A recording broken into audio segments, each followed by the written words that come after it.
experience in Israel, or not at all? Not so much? No.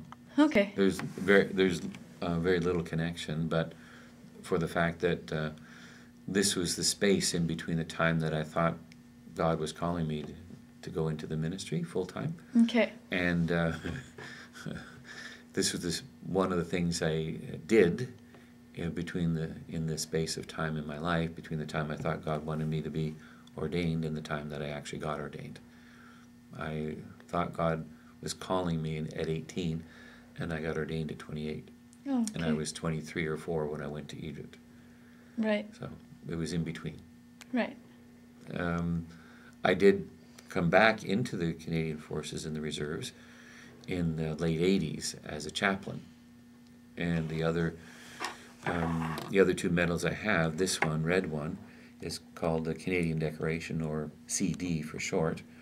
And the bar means I was there for a long time, over 22 years. And the other one I got with the Black Watch was called the Jubilee. And that was given to people who had a long time of service doing one particular job. And as a chaplain, that's what you do, one particular. And this one was the latest, but it's not through the Canadian Forces, it's through the Last Post Fund. And I've been volunteering with them for 12 years, so they gave me a medal as well. And I don't know, do you know, but what does a chaplain do? What is it? Yeah. In the war? Yeah. Chaplains, I can actually, there is a connection between chaplains and peacekeeping. As a chaplain, I was trained to assist soldiers in figuring out whether they should go off to be a peacekeeper. Right. And it's connected with the Israeli conflict as well. Sometimes you might have heard of the phrase shell-shocked, and that's an old phrase, and somehow or other soldiers sometimes in the middle of a battle will get up and start walking around as opposed to protecting themselves or firing on the enemy, and it was called shell shock. In 1967, in the Arab-Israeli War, the Israelis started studying their soldiers that did this kind of thing, and it became known as post-traumatic stress disorder, which you might have heard, Okay. PTSD.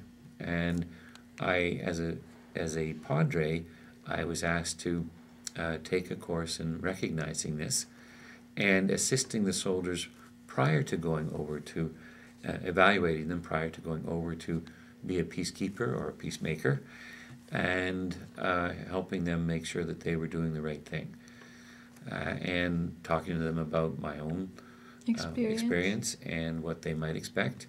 And then after they'd gone and come back, I would interview them again, not once, not twice, but 3 times in about 6 months. Okay. To make to sure, see how they yes, got back. And because there's a couple of different ways in which post-traumatic stress enters a soldier's life. Okay. And so the government wanted to make sure that they were seen and helped if needed. Right.